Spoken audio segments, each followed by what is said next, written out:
What's up, everybody? This is WCG Radio at Windy City Gridiron of SBNation.com. This is Robert Ziglinski, your co-host, joining you once again, and I'm pleased to have Aaron Leming here of the Bear Report. Aaron, what's up? What's going on, man? Another fine day in Bourbonnais. Yeah, a little sunburned, a little baked so far from the walkthroughs yesterday.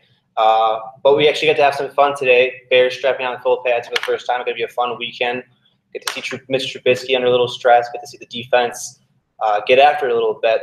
But before that, let's talk a little bit about like some day one, day two observations, some quotes.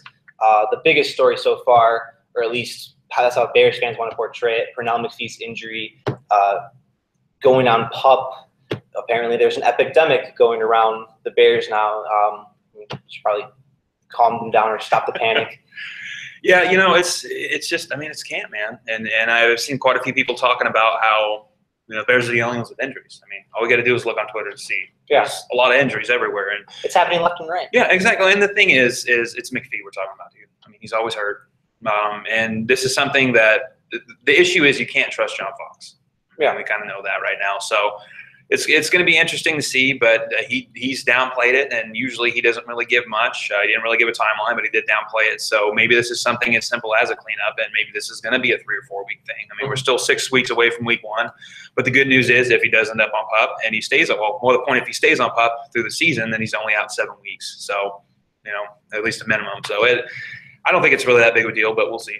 Yeah, and there's been people talking about that the Bears should cut him or that they should release him. There's no point in that. Then you have almost over $6 million in dead space. Then you have, at this point you might as well salvage whatever you can get and then move on after 2018 if you can't trust him whatsoever. There's no logical standing in that. Yeah, no, I agree. You look at what they have at outside linebacker. They got McPhee, who's injured right now, and then you got Leonard Floyd, Lamar Houston, who's coming off an injury, and Willie Young, and then you got Dan Skuta, Christian Jones. You don't really have any depth behind him, so they're not really in a position to be able to make a cut, especially this late in the game. Lamar Houston's probably fortunate in that respect. The Bears clearly knew that they couldn't trust McPhee. That's why they wanted to upgrade desperately on the edge, but it's also the reason why they didn't cut Houston. I'd be curious to see, because the last time he tore his ACL, he came back and had 8 sacks and then played in all 16 games. It started all 16 games, actually. So if Houston could actually provide that this year, that'd be a big boost. Yeah, absolutely. You've got, obviously, Leonard Floyd's going to be the one starting on one side. So you've got, Willie Young and Lamar Houston if Pernell McPhee's not ready to go, and both of those guys are pretty capable. So luckily, this is a position where they have a pretty good amount of depth. Hopefully, Dan Skuta or whoever else he's also been held out with you just mentioned it with the hip surgery. So they've got some things, but like we've been hearing this whole entire time. This is a team that's trying to prevent injuries, so they're going to take it easy with every single one of these guys, and that may be the case with McPhee. The one thing John Fox had pointed out yesterday, this isn't like the Kyle Fuller situation. Or at least that's what he says. That's what he said. Yeah. How much you take that with a grain of salt. Yeah, right. So let's hope that's the case. Let's hope that he can, at least get out, even if he doesn't play the preseason. We're still 6 weeks away. That's a pretty good amount of time to be able to get healthy and get ready to go. From the other perspective, on Jeremy Langford, left and right injuries happening. That's your second or third running back. It'd be nice for Langford to be able to contribute something, but at most, this is a guy that would get 15 touches a game. So if he's being lingered, because Fox noted that it's the same ankle that bothered him last year, he's being bothered by that. It's not as big of a deal. Other teams have been ravaged by it. It's just, I think what Aaron and I are trying to say here is to maintain perspective, essentially. Yeah, exactly. And something to keep in mind is, this is an opportunity for a guy like Kadeem Carey or Joel Bagnon to be able to step in and maybe win a job. Or Tariq Cohen to solidify himself as instrument number 2, even though he's probably a safe lock to make the roster. Exactly. So, really the Langford thing is not really a big deal. Him and Carey are probably going to be battling out for that last spot anyway. And, if he doesn't make the team, it's definitely not the end of the world. Let's talk about what we saw from the first practice, because we've only been able to see them actually go full go for what yesterday's walkthrough didn't really offer much. We can't really even discuss anything that was there. Literally. So what did you see on day one that kind of stuck out to you? Day one, I think, was, and we've obviously talked about this a little bit off, but I think day one's about the quarterbacks, man. I think we've heard a lot. I wasn't at OTAs. I don't know if you were. I was not at OTAs. So it seemed like the common theme was Trubisky looked the part and Glennon was struggling a little bit. And I think coming into practice the first day, I was a little curious on how that was going to go. And I'll be honest, I was pretty impressed with both of them. I think Glennon's definitely a little bit more, I guess you could say, safe bet in terms of, he's going to check down a little bit more and not take as many chances. But Trubisky fit the ball in quite a few places that I was surprised. I mean, we've both watched a pretty good amount of film on this guy. And the one thing, at least that stood out for me, was the fact that he's not a tight window type thrower. And he's got a decent deep ball, but that was something he needed to work on. We saw the throw to Tanner Gentry, saw another one to Daniel Braverman with rolling out with the defender in his face. Triple coverage. Yeah. And so I think that's going to be the main storyline moving forward. I didn't really see much from the defense. You can't really see much from the defense without pads. You can't evaluate the line. Exactly. So I think that's that, and just the watching for injuries. And I think that's something we're going to be doing the next few days here, is seeing how these guys react. Yeah, right. But overall, I think it was especially for the offense, I think it was a pretty good first day. What was it, Thursday? So. Yeah, as much as the Bears will downplay any quarterback controversy, I was talking about this with you yesterday.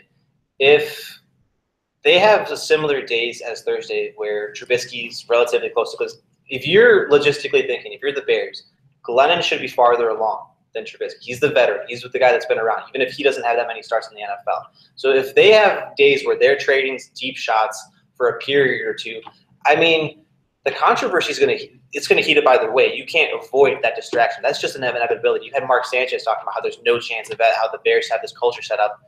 But that's not the nature of the most important position in football. So, well, there's a lot of investment, especially on Trubisky's side, and and once again we talked about it yesterday. I think we'll probably keep referencing this, but I mean, last year we look at the three quarterbacks. You had Dak Prescott, you had Carson Wentz, and you had Jared Goff. All three of these guys were considered number 3 quarterbacks moving into camp. This is no different than what Trubisky's going through right now. No different than what Kaiser and possibly Mahomes are going through. So. I think a lot of people like to jump the gun and say there's going to be no controversy. But here's the thing: if they come out in the first few weeks of preseason and Trubisky looks sizably better, or really even a little bit better, I think that's going to be your guy. Yeah, exactly. And I think that's really where it's going to be at. Obviously, it's just practice right now. We don't really know. He could get out. Trubisky could get out in game situations, and things can move a lot faster, and he could not look very good. But all we have to go on is what we've seen so far in practice. And so far, I would say, at least in my mind, I think Trubisky's at least on par with Glennon, but I think he takes more shots, and I think he has more ability. Without a doubt, the potential's higher. Besides the quarterbacks, because we didn't really evaluate the linemen. What else did you see? Both you and I noted Tanner Gentry. Yeah, so Tanner, one of the UDFAs that has a real shot to make the team. Tanner Gentry. I mean, he was impressive. I mean, obviously. Last year, Daniel Braverman was kind of the guy, so we'll have to see. But I think Gentry, same kind of hype. There's Brandon Riddell years ago. Yeah, exactly. Back. So it's definitely cautious optimism. But I think Gentry's a 4'4" guy, and he's 6'2", 6'3". I mean, he looks the part, dude. He's a physical guy, and it's funny because you watch the receivers especially. And obviously, a little hard to evaluate the running backs. So I don't think we may get a little bit into it. But you look at especially the receivers. And you got Gentry, who made a few good plays. And you watch the way Gentry plays, and he plays physical. And him and Kevin White are about the same height. And I watched Kevin White go up for a 50-50 ball in the end zone, and he gets bullied. And I don't really understand. The one thing I will say about Kevin White, I don't think he has 4.3 speed that everybody says. It feels like I thought he looked sharp in drills early. I noted that. But it feels like he's kind of working his way back confidence-wise. Like he's a little bit apprehensive. Like as much as he's maintaining a positive mindset, you could see there's still a little bit caution in how he runs his routes or when he's bracketed by somebody. Oh yeah, absolutely. I think I think his best role, and this is just me, I think his best role is going to be in the slot. Because, and I don't know if you noticed it, but getting in and out of a lot of his breaks, especially when he gets, when he catches a ball, moves upfield, he's quick. I don't know if he's particularly, like I said, I don't think he's 4.3 fast, but he's very quick when he needs to be. And I think that's something that could be a big value coming out of the slot. I mean, slots aren't just, 5'10" guys anymore, 5'11" guys. I mean, they can be 6'2", 6'3", and especially everything we've heard is. Look at Arizona. Larry Fitzgerald's been deployed like that, but he's obviously a different caliber. But yeah, exactly. But I think, a lot of people are getting obsessed with Victor Cruz or Kendall Wright being in the slot because they're smaller guys, but ultimately, Marcus Wheaton's probably going to play on the outside. He may start. We've seen, and I probably won't say it on here just so we don't get in trouble, but we've seen what teams Kevin White's been playing on. And I think that we can kind of start to get an idea of where they see. I think they see a lot of these outside of Cameron Meredith. I'd say they see a lot of these receivers pretty much equally right now. And I don't think Kevin White's a shoe-in to be a starter come week 1. Yeah, absolutely. And I think Wheaton has a lot of value on the outside. So I think they're going to be able to mix and match. I mean, Cameron Meredith, his last 8 games last year, he did really well in the slot. Who between Cruz, Wright, and Wheaton do you prefer? Because we discussed this yesterday. I think the Wheaton deal is still kind of perplexing to me. I mean, he has the highest upside, but of those 3, I've never gotten your opinion on this. You know, I would have to say it's probably Wheaton for the simple fact that I don't. Oh, you're the upside. You're still the upside guy. I think so, and I think it's for the simple fact that I still don't understand Victor Cruz. I don't understand the signing. You know, granted, it's been one day that we've actually seen him moving, but I don't see anything out of him. Everything that Jeremy's told me with OTAs and different stuff like that, Kendall Wright had one good day, and he's been pretty much non-existent. So, I mean, that's where it's going to start coming down because you have a guy like Josh Bellamy who is going to be a special teams guy. So maybe Tanner Gentry competes for a spot with one of the slot guys. You know, not saying he'll play in the slot, but he may push a Victor Cruz out. He may push a Kendall Wright out. I don't know. But right now, I definitely say out of those 3 guys, Marcus Wheaton's probably the guy I would expect to start week 1. In positive injury news, Danny Trevathan's actually participated in the first day. Didn't go on PUP. How much of a boost is that? Like, he didn't really offer any clear timetable. This doesn't mean he's going to be ready for week 1. I mean, but that's the best possible news. That's almost that. And to me, because you could kind of almost predict what happened with McPhee, it more than offsets that. Yeah, I think that's a big value, and I'm sitting there, I'm watching him the other day. It was like, he moved decently well for a guy who tore patellar tendon like maybe 8 months ago. Yeah, he was fluid. He wasn't 100%, obviously, but I mean that's freakish. I mean, to be able to come back from an injury that usually takes about a year and a half, sometimes 2. He has a teammate that was ravaged by it that lost like 2 or 3 years, Cruz, and Jimmy Graham. I mean, that's probably the best example that's come back well. But Trevathan's already participating in camp. That's not something anybody would have predicted. Well, and I think now I'm thinking about it. I think probably a few months ago, me and you talked about Victor Cruz and the patella in general, and then we talked about Danny Trevathan as well. You know, coming back. You know, that there's different players that come back from it differently, and I could be wrong. I thought it was you. It was me. Yeah. It was me.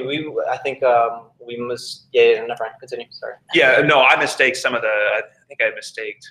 I want to say it was a few. Like it might have been the ACL. Yeah. It might have been the ACL. But I mean, like you said, dude. I mean, it's not an easy injury to come back from, and the fact that Trevathan's already out on the field. It's almost kind of like Jimmy Graham. Jimmy Graham, it was about the same time. I think he came back around camp too within the first week or so. And he was ready to go for week 1. So obviously a little bit different of a position, but impressive nonetheless. And they need him. I mean, they spent pretty good money on him last year. He was kind of their key free agent, even though I think Jarrell Freeman played better at linebacker when both were healthy last year.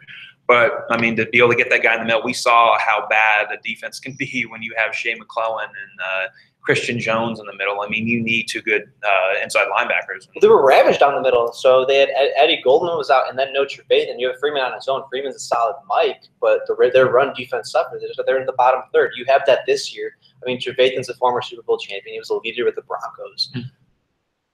That's one of the better linebacking duos in the league. I mean, to me, I'd prefer if the Bears could have McPhee on the outside, but that was a nice boost of optimism. That's something that I would be encouraged by. Yeah, absolutely. And the thing to think about this is you look at it, and we just talked about it, you have a lot more depth at outside linebackers, pass rushers, than you do depth. I mean, you got Nick Kwiatkowski going in second year, looked pretty good, but I would say, I mean, he's more of a Mike too. I mean, he's not somebody who's really going to go out and cover tight ends. He's not really going to – he doesn't really have much coverage skills, but he's very good against the run. So if you can have both of your inside linebackers healthy, if Kwiatkowski – because that's the thing that they did last year. When Trevathan came back what was it, off the broken hand or thumb or whatever it was, they were able to kind of rotate him and Kwiatkowski. And if that's what they need to do for the first few weeks, then that's good. But I think there's a lot more depth at outside linebacker right now than there is depth at inside linebacker. Right. So missing a guy like McPhee, when you can replace him with Willie Young, Lamar Houston, is a lot better of a situation than missing a guy like Danny Trevathan that can cover, that has a lot of versatility, and sliding a guy like Nick Kwiatkowski in there unless he takes a big step this year. I mean, not to say that he wasn't, good last year. He was good for what you expected. He was a 4th-round pick. Mm-hmm. He showed off his athleticism, but he also overran a lot of plays, misdiagnosed coverages. For an inexperienced guy, he was fine. I think he had 40-plus tackles off the top of my head. He wasn't bad for the spot duty that he got. So I mean, there's upside there. Okay, so how about the secondary? That's obviously probably the biggest question mark on this team outside of quarterback. I mean, Quentin Demps is the one guy you can trust, but even he wouldn't offer much. He's like the leader, quote unquote leader that you would reference. Is there anybody else that we kind of sort of trust? Marcus Cooper barely left practice early on Thursday, so we couldn't really evaluate him. Yeah, Cooper's been an interesting case because there's a lot of reports that he practiced was it the first day or two of OTAs or minicamp, and he hasn't really done anything since. And I think the biggest theme so far has been that Prince Amukamara has looked pretty good. Coming into camp, I wasn't overly impressed with him. It's one game, or one practice. But I think there's definitely some question marks there. And I think one of the biggest question marks is who is Kyle Fuller and is he going to make this team? And I couldn't honestly give you an answer, but we talked about it a little bit yesterday, and I don't think he's going to. We can discuss it. No, he wasn't great on Thursday. He really was. He looked much like White. I think he's lost a lot of confidence. So he was a bit apprehensive. And in that in itself, he's more of a zone corner than the man coverage the Bears kind of desire under Vic Fangio. So I know a lot of people have told us both, like, oh, Kyle Fuller is going to be a bounce back year for him. He's finally healthy. There's believe in him from a first round pick. Again, for a first practice, it didn't seem that way. It didn't seem that way at all. No, it doesn't, and that's kind of an issue because there's a lot more competition, I'd say, this year. I mean, you look at even a guy like a BW Webb. I mean, you're bringing in different guys. We don't really know what DeAndre Hall is going to be. I know he's been playing at safety. I think he's going to be a guy that they can bounce back. Eddie Jackson's still limited. Yeah, exactly, and so. You look at the corner position, and it's not like it was last year. Kyle Fuller was expected to be a starter going into camp. But a lot of people forget he lost that job. I mean, before he had the scope, he lost that job. I think it was Dan Pompei came out and said, even if he was healthy for week 1, he was not starting. And I think they ended up putting it was a Jacoby Glenn over him. I mean, Jacoby Glenn's not even on the roster anymore. So I think between that and then you go later on in the year, when he had a knee scope, he was expected to be out. I remember when he first had the knee scope, they said he should be ready for week 1. Then he wasn't ready for week 1. Then he had the 5 or 6 weeks that he was going to be able to come back from that on IR, and he was going to be the guy that they designated the return. All of a sudden, Vic Fangio comes out and says, he's physically ready to go. He mentally doesn't, he's not ready to be here, and apparently he doesn't want to be out here. To me, I think Vic Fangio kind of backtracked a little bit this offseason and kind of retracted some of those comments to maybe try to pull some trade value out of him. Yeah. But I don't think Kyle Fuller's confident, but I don't think the coaching staff's confident. I think that's the biggest thing right now. And I think he's got an uphill battle. I know a lot of people are excited about him. I'm not. I think it's going to take a big preseason for him to be able to stay on the roster. And it speaks volumes because they already have, like you just mentioned, those questions at corner. If he can't beat these guys who are staking out their own spot, what's his future? I mean, maybe the Patriots, Shea McClellan somehow became some kind of contributor. Maybe you get a 6th rounder for him, and then 3 months from now, Bears fans will be in our mentions. Oh, why would the Bears give a Fuller for nothing? You can already foresee how this is going to go. Oh yeah. And but like you just said not too long ago, I think he's better suited for his own scheme. And I think the biggest thing they noted they were going to try him out at safety. Yeah, well, and that's why aren't they trying that? Because even coming out of college, when I was watching him in Virginia Tech, I thought, man, he actually looks like he could be a good safety. I think the biggest thing is keeping the play in front of him. He doesn't like turning his back to the ball. And realistically, he doesn't have very good instincts when he turns his back to the ball. So why not try him out at safety? If you're trying DeAndre Hall out at safety, who I would say Kyle Fuller has more upside than overall, and I think he'd be a better player, then why not try Kyle Fuller? It doesn't make any sense, but that also goes back to the fact that maybe they're saying you're going to play corner, and if you can't figure it out, then you're gone. The one thing I will say, $3.2 million.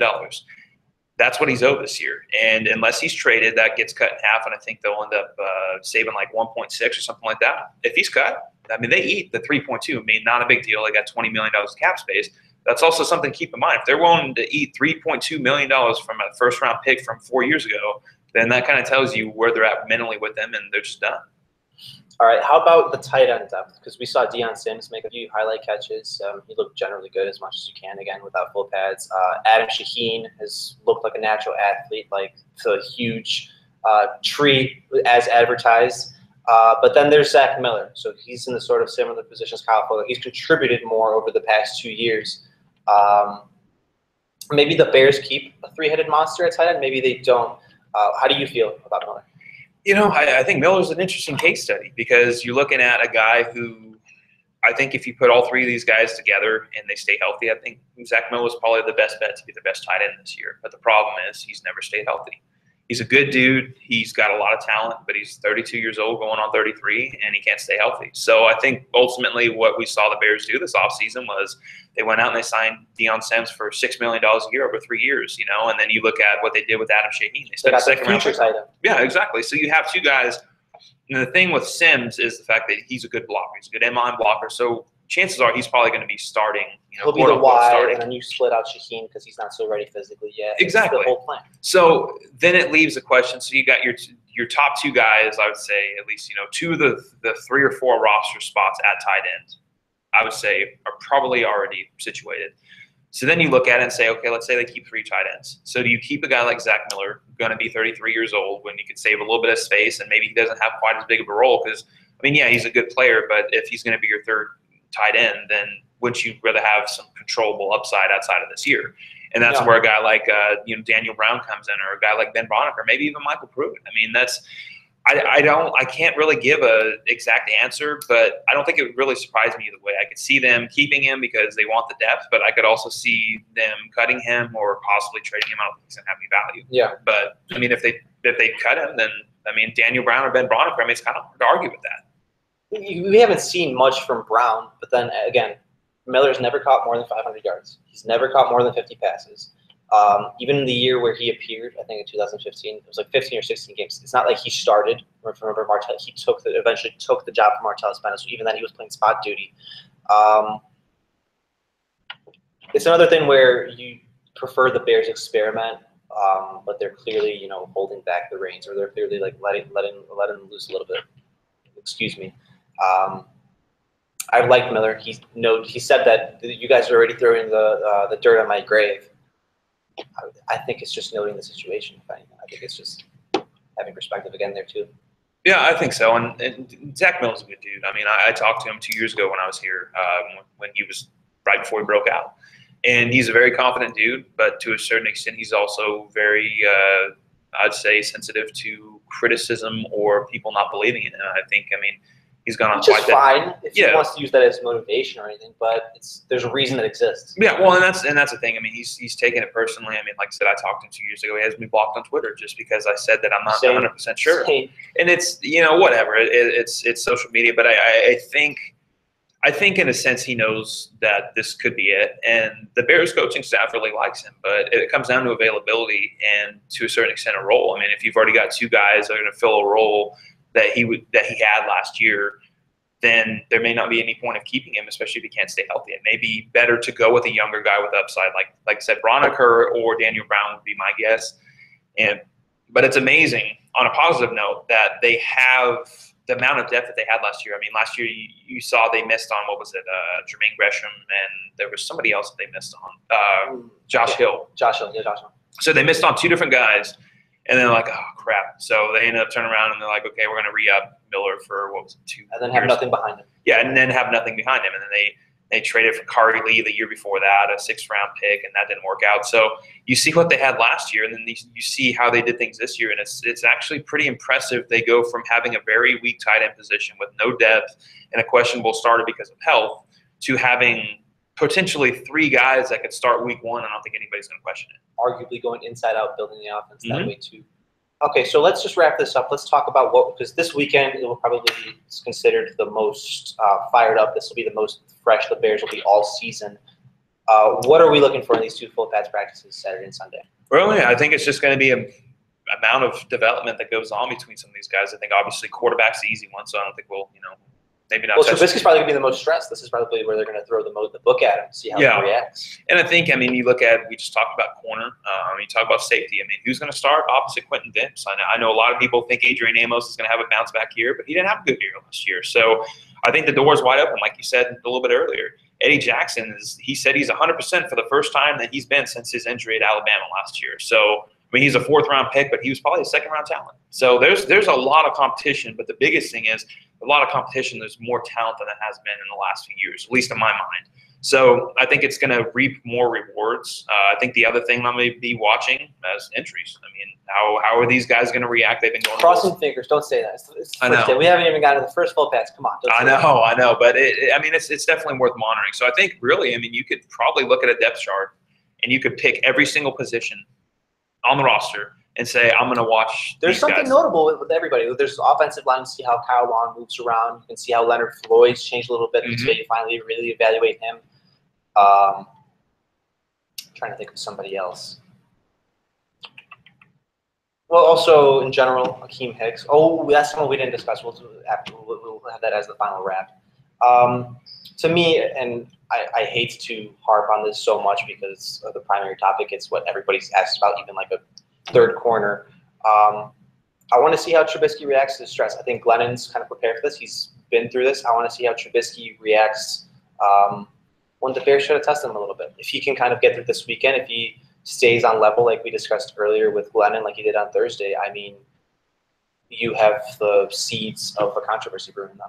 Yeah, I think the biggest key with this quarterback situation, especially Trubisky, baby steps.